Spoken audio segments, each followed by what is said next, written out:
ആകെ അംഗീകാരമാണെന്ന് മനസ്സിലാക്കിക്കൊണ്ട് അത് ഏറ്റെടുത്താണ് ഇവിടെ ഗ്രാമപഞ്ചായത്തിന്റെ നേതൃത്വത്തിൽ അംഗീകാരം നിങ്ങൾക്ക് നൽകുന്നത്.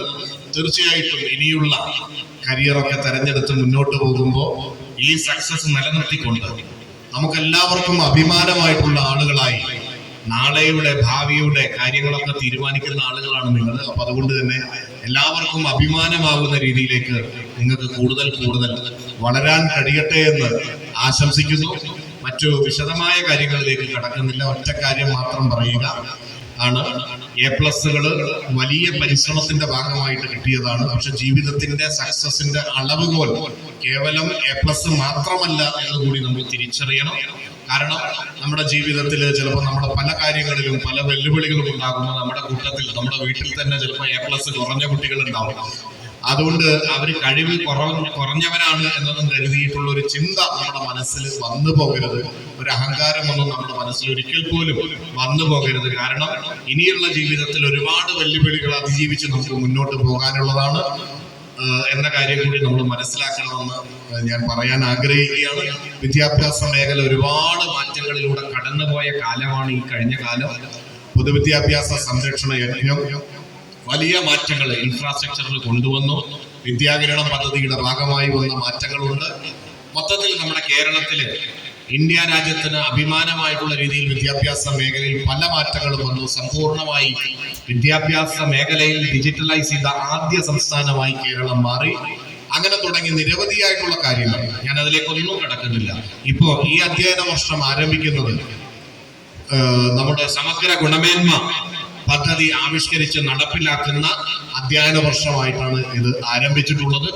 1ാം ക്ലാസ് മുതൽ 10ാം ക്ലാസ് വരെയുള്ള പാഠപുസ്തകങ്ങളെല്ലാം തന്നെ പരിഷ്കരിച്ചു കഴിഞ്ഞു. +2 പാഠപുസ്തകങ്ങളും പരിഷ്കരിച്ചു കൊണ്ടിരിക്കുകയാണ്.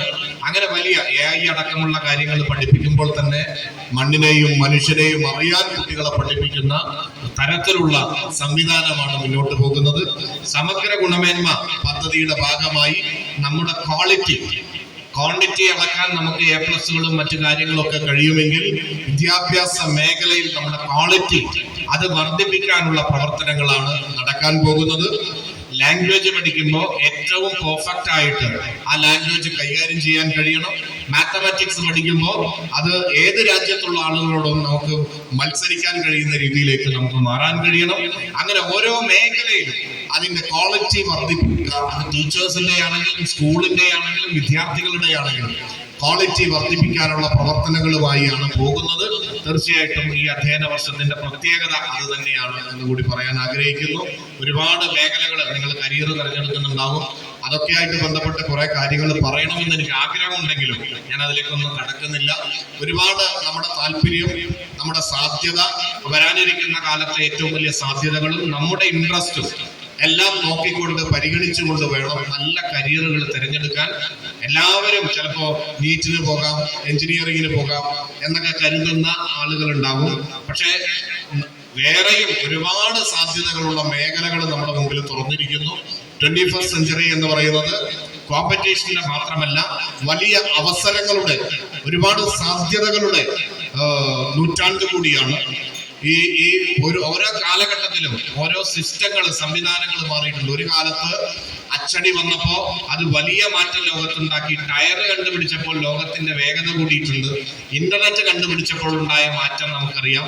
അതുപോലെ AI-യും അതുപോലെ തന്നെ ആർട്ടിഫിഷ്യൽ ഇന്റലിജൻസ്, അതോടൊപ്പം റോബോട്ടിക് ടെക്നോളജി അടക്കമുള്ള ഒരുപാട് മേഖലകൾ, ഡ്രോൺ ടെക്നോളജി, കോഡിംഗ് അടക്കമുള്ള ഓരോ സാധ്യതകൾ ഈ പുതിയ നൂറ്റാണ്ടിലുണ്ട്. ഇനിയും വരാനിരിക്കുന്ന സാധ്യതകൾ അനന്തമാണ്.